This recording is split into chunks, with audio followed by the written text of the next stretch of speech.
Welcome back.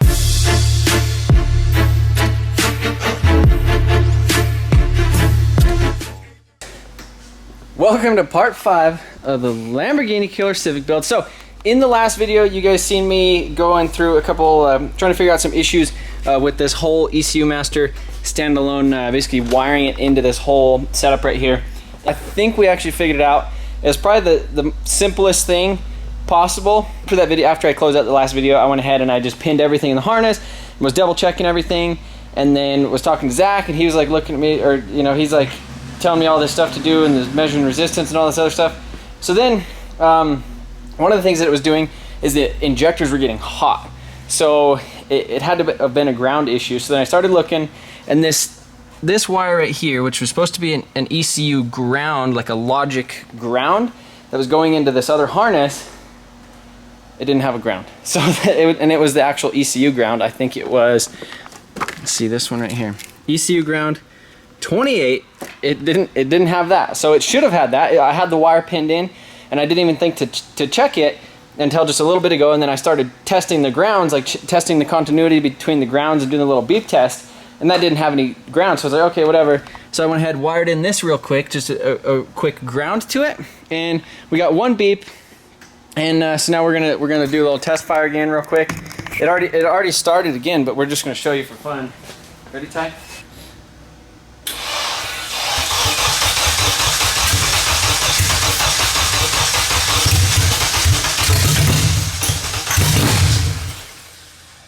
Well, it runs. So in this video, I'm going to be working with DEATSCHWERKS with the fuel system stuff on this whole project. I do have a fuel cell in the back, and so Jamie just called in and informed me, and there's a huge box of DEATSCHWERKS fuel system stuff at the house. So I'm going to run home, grab that real quick, come back here, and we're going to try to plumb in this this fuel system, so that way we could actually fire this thing up and see how she runs. All right, guys. So something happened, and it's kind of got me stressed out pretty big, and I didn't think it was gonna be a big deal, but now it's kind of a big deal. All the parts showed up. So we have a pile of stuff from K-Tuned, we have a mountain of stuff from DEATSCHWERKS. I got a bunch of basically the whole fuel system and everything to plumb the fuel cell, and one thing that I'm super excited about is they actually have their own prototype K-Series fuel rail that they just came out with this. This is a fuel pulsation dampener, and you can see it has a little spot on the top to put a fuel pressure gauge. I went ahead and threw that on there, and then I went ahead and this is one of the sensors. I'm going to use a fuel pressure sensor to tie into the ECU master. So yeah, this will mount up front right there. I have a set of their 2200cc injectors, which I'm really stoked about. So we shouldn't, I mean, with this whole fuel system, we'll explain a little bit when we're installing it, but we should not run out of fuel.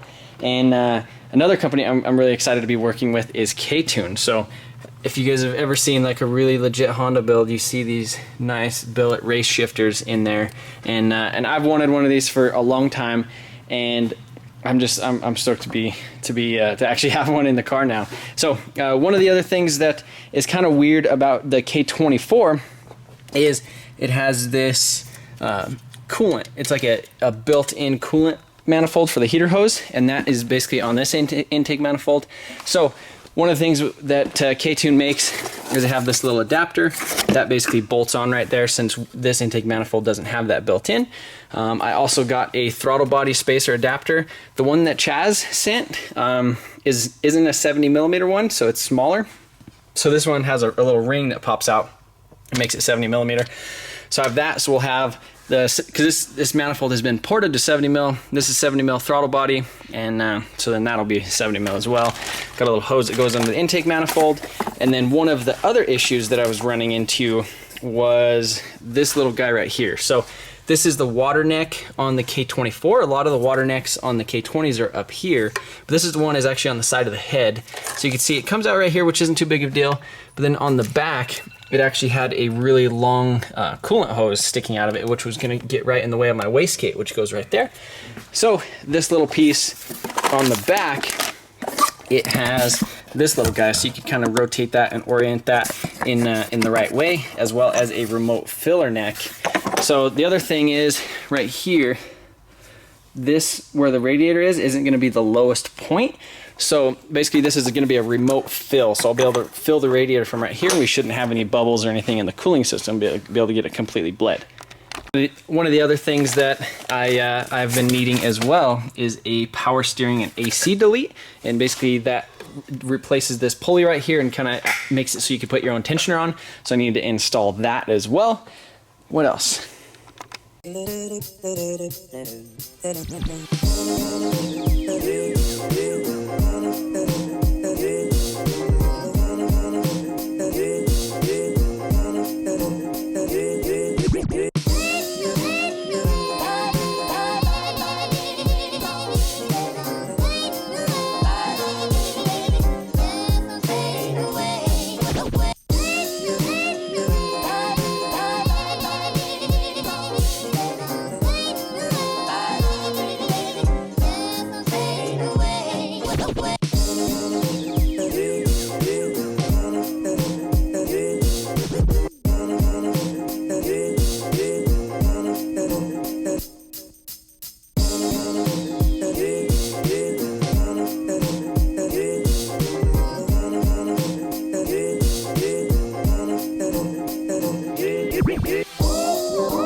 Alright guys, so I've been installing some parts over here. You can see that is now my new situation with the heater hose line. I did have to bend this down a little bit, kind of put it down because of the wastegate. This wastegate is in a really bad location, but you know, for the price of the manifold, I guess it's you got to put up with some stuff. But yeah, so you can see we got the K-tune water neck right here, and remote fill, all that stuff. Got the factory D series temperature gauge, and that goes to the gauge cluster, and then I bent this all the way down just to clear the wastegate. So I'll show you guys that, I guess, when we mount the turbo and stuff. I got this little K-tuned hose right here that goes up to this, and then we installed the alternator.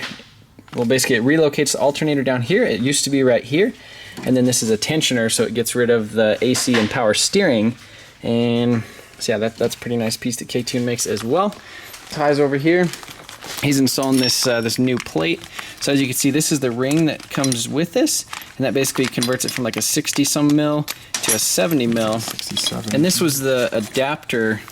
This is the K-tuned adapter right here. So you can see it's actually a full 70 mil, whereas the other one that I had was a little bit smaller. So I figured it doesn't make sense to have a 70 mil ported intake manifold with a 70 mil throttle body and have it choking down right there in the middle. So I went ahead and got that one from K-tuned as well.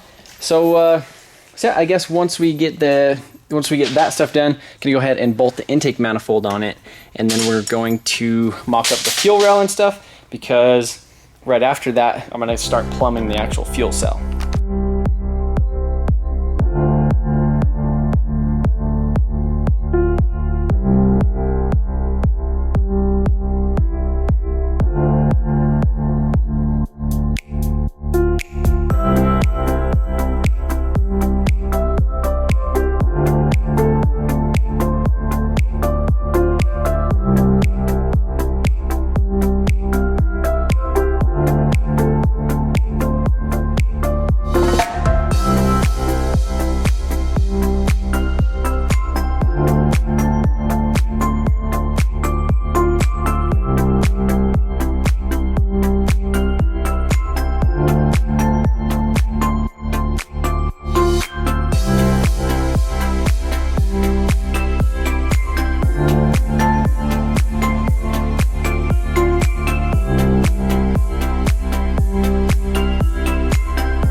got this other little K-tuned adapter right there for the K24 water neck delete, and you can see it's all nice and tight in there. It's kind of a weird little situation how they have it. So it basically bolts right here and it uses this spring, but since I'm using this thermal gasket, I basically pulled that out and threw a couple washers in there just so it actually had a little bit more pressure, and you use a little bit of RTV sealant on there instead. So, so yeah, that should keep everything nice and sealed. And look at this DEATSCHWERKS fuel rail. A little bit dirty for me messing with it. But yeah, so this is their fuel pulsation dampener. So this actually hasn't been released to the public yet. And then this fuel rail actually hasn't been released to the public yet either. This is their K20 fuel rail. And then you can see I obviously tied in the ECU master sensor right there for the fuel pressure. And then I went ahead and threw a little 90 on it and threw this gauge. We're kind of going crazy with the fuel system in here. So we're going 8 AN from the tank all the way to the fuel rail, back to the regulator, and 8 AN all the way back. We're using 2 fuel pumps, 2 filters, and then this is the DEATSCHWERKS DWR 2000 fuel pressure regulator. So it has 2 10 AN fuel ORB fittings on it. So this is 10 AN right here and an 8 AN ORB return. So 8 AN over here to 8 to right there. I'd use a little 10 AN ORB to 8 adapter. But yeah, so that is like a big dog fuel rail or fuel pressure regulator. So if I ever want to go crazy and push like 1300 horsepower out of this thing and use some crazy fuel like methanol or like some crazy like E85 fuel or something like that, the lines will be good. This is going to be the feed coming off of the tank, and then this is going to be the return. So we're just going to go ahead and return straight over here and then down there. I thought about actually kind of going underneath the intake manifold, but we'll get there when we get there. But yeah, this was a really tight fit right there. So now that we have the actual fuel pressure regulator mounted, we have the fuel rail mounted, and we got all the K-tune stuff installed other than the shifter. We're waiting on the shifter until we do shifter cables. Now we can actually run the fuel line. So you can see this is where the factory fuel return went, and then I think the feed came out somewhere over there. So I'm gonna go ahead and raise the car up in the air, yank out the factory fuel lines, and then get the fuel tank mounted in the trunk. You can see I have, this is a 10-gallon fuel cell in the trunk. I chose blue. The picture online looked like it was like this crazy anodized blue. It looked like this. That's what the fuel cell looked like it was gonna come. And I was like, okay, blue brides, you know, we'll get some blue interior thing going on. Nope, it came like, that looks like frickin' Barney. No, it's not Barney. That's like the fittings are nice blue anodized, but yeah, that I thought it was gonna turn out like the fittings. I was like, man, that'd be cool. So if you could see right here, the fuel cell has this sump on the bottom of it, and there's 2 10 AN outlets on the bottom. So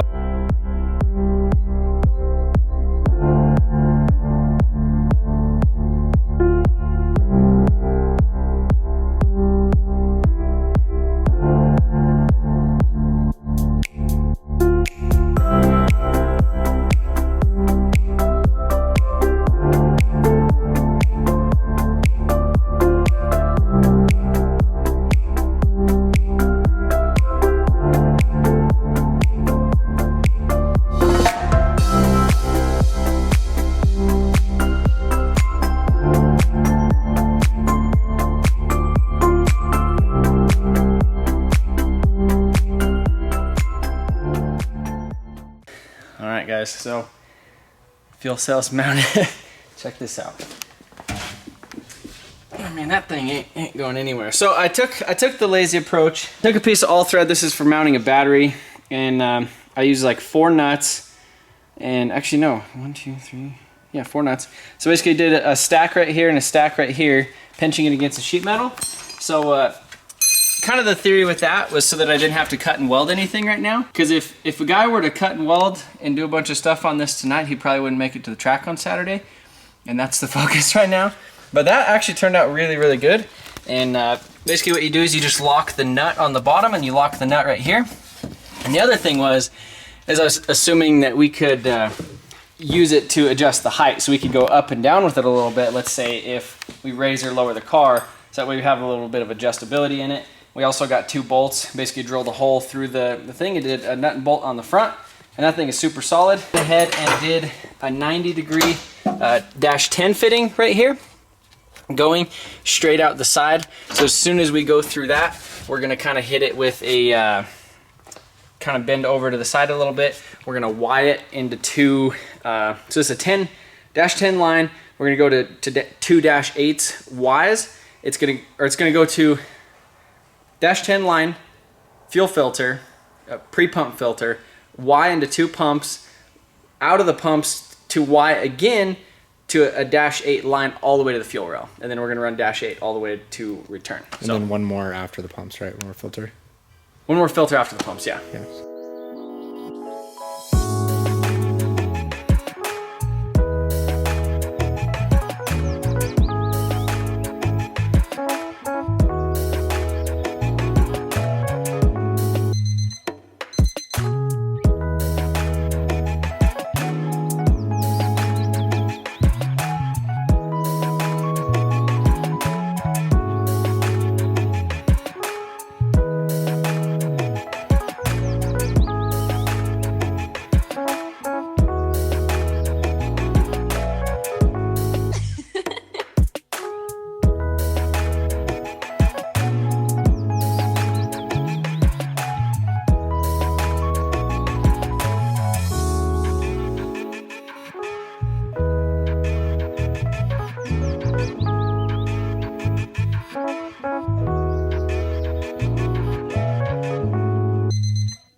I got the lines all the way up into the engine bay. You can see that is the feed coming through the filter. This is gonna be right in the engine bay right here. So this is basically the last line, second to last line I need to do in the engine bay. So that needs to come up here to the fuel rail. You can see I already have my return. This goes over here to the regulator, and this is the last line that I need to do. This is gonna be one piece, basically all the way from here to the return on the tank. So that'll be the second line, but I'm gonna go ahead and show you guys how I go about making these 8 AN Pt.5 lines. They're kind of a pain, but 2,500 PSI rated strength on them, and I mean, they're amazing. So this is kind of how I do my measurement, is I just grab the roll. This is, I think this is like 15 feet of this that's left. So I'll go ahead and kind of put it up to about right there. That's about where the fitting goes. And then I'll kind of droop it where it needs to go. So I'm gonna go ahead and try to bring this one close to this line in the engine bay, and then right here. And kind of how I measure it on the line is the line is basically gonna butt up to that right there. So I just kind of measure it to that. So I'll just kind of get like a rough estimate, kind of hold it right there, kind of hold it right there. That's pretty much where we need to go. I'm gonna throw it down here on the ground. This is a modified Harbor Freight like a little line cutter set, and basically what I did to make this better is I sharpened it because it was really dull before and it just kept cutting them, kind of cutting them weird.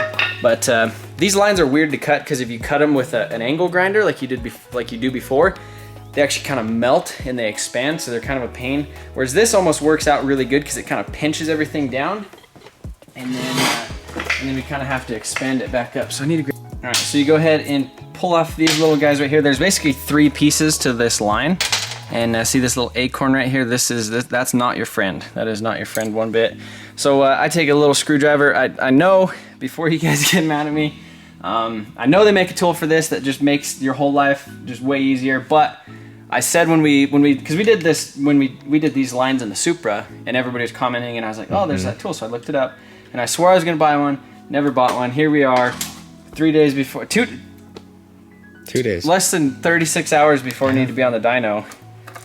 Less than that, probably. Probably like 24 hours. I don't know. No, it's about 2 everything's days. getting kind of a blur. So basically, you kind of stick this in there, and I try to stick it in there and peel it back, not prying or like poking into the line as much as you can, and basically just trying to kind of separate it a little bit.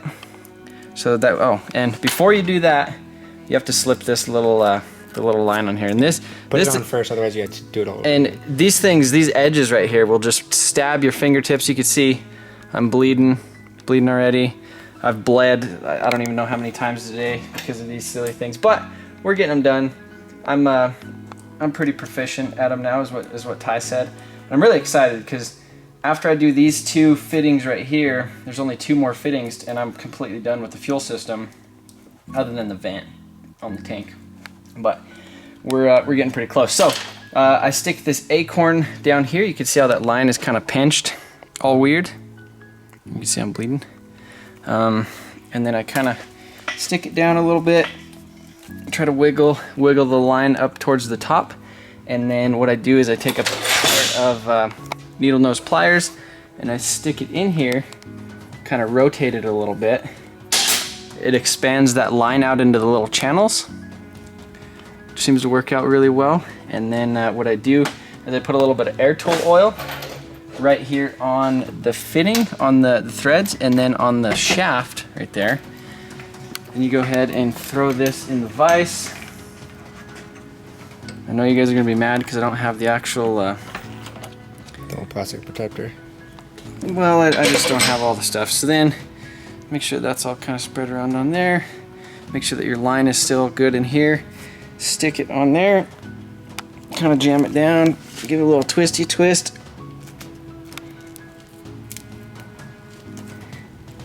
Uh-oh. We need to reset.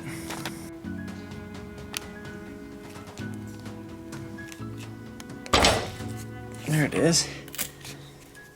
Stick that boy down.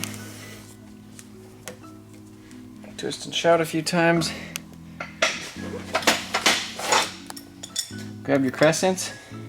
Not your aluminum and not your aluminum and wrenches. Grab your crescent wrenches and get these bad boys.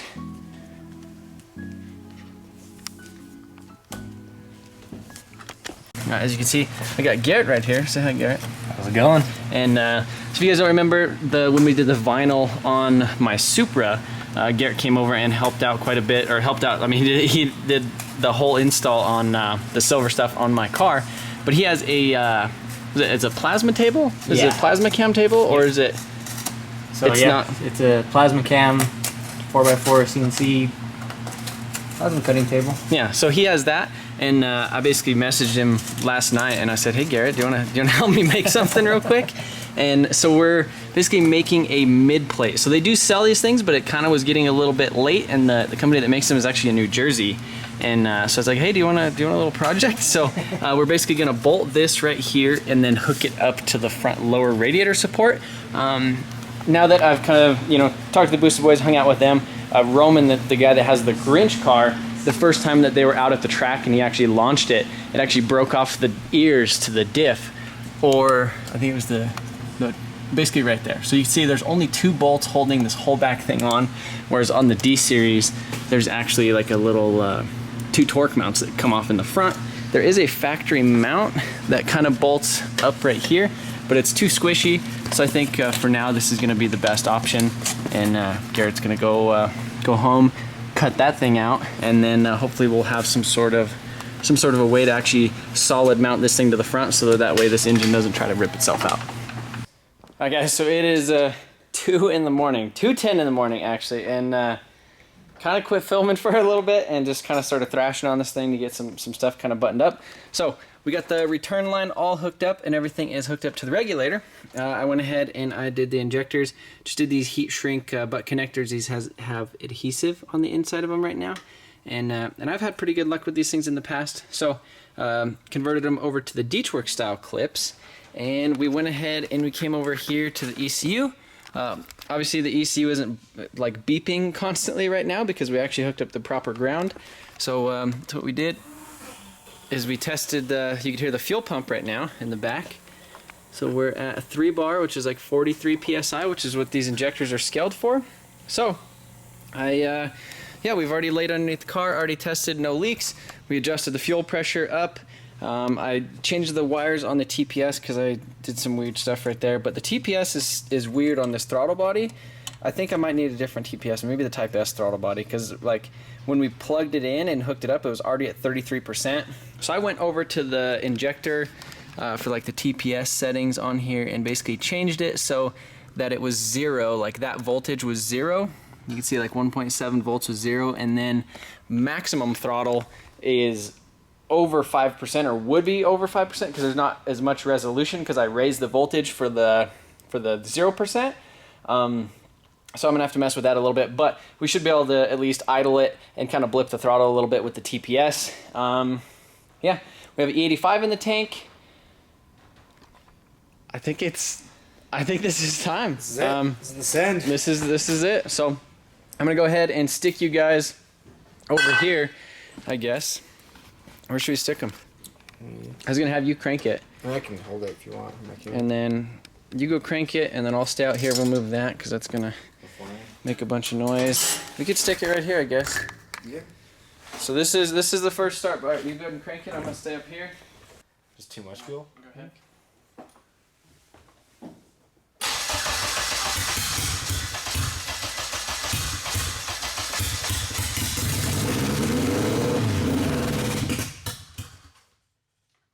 That's weird. It is weird.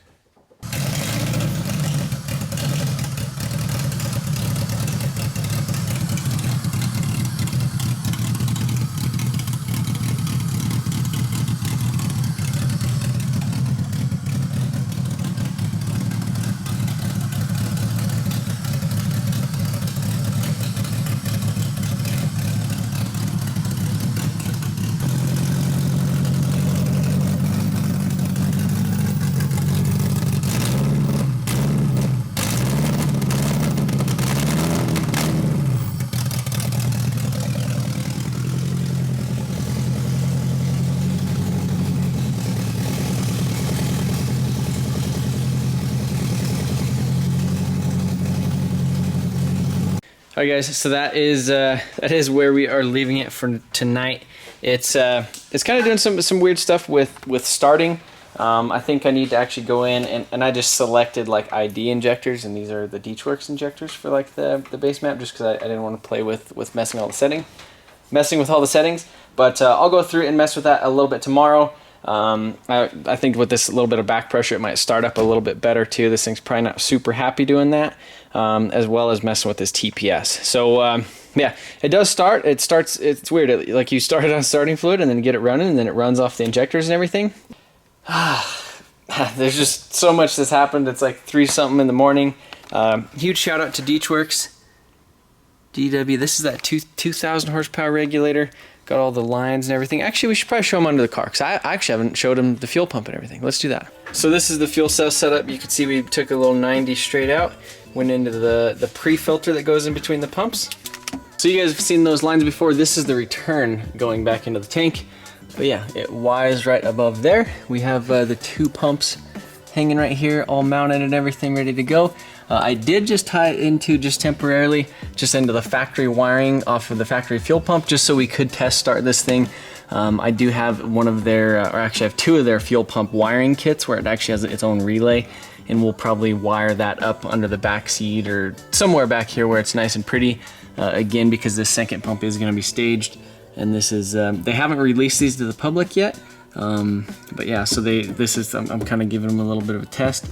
But yeah, so wired into here, wired into there, all the way to the front, going up right here, and then we have the fuel filter hanging out just right there, and then it goes up into it goes to the fuel rail, then goes back to the regulator, and then returns right down there. Got some P clamps holding the lines up, but yeah, definitely a lot of stuff left to do on this thing. Again, we are trying to make it to Streetcar Takeover. I talked to Brent and Jamie from Pt.5, and we're scheduled to have a tune on Thursday, and it's Wednesday morning at 3 in the morning, and we still have an absolute ton of stuff to do. I still have to do intercooler piping, gotta hook up the radiator, gotta do the exhaust, gotta hook up the drive shaft loop stuff, the rear axle shafts, and all that type of stuff. But it runs. We robbed the turbo off of the the sleeper, that poor thing, we robbed the fuel out of the sleeper because we didn't have any E85 here, so we pumped out like 4 gallons of E85 out of here, stole the turbo, and yeah, it's a good thing to have a couple turbo Hondas around. But I'm freaking tired. Again, shout out to ECU Master. Be sure to check them out on Facebook and Instagram. I'll probably throw a couple, we'll probably talk about that stuff a little bit more when we're actually going through some more of the settings. But DEATSCHWERKS, ECU Master, that's pretty much the main thing that we, oh, K-Tune, all the K-Tune stuff. We got to install the shifter and everything too. We got a lot of stuff to do. Thank you guys for watching. See you later. Bye.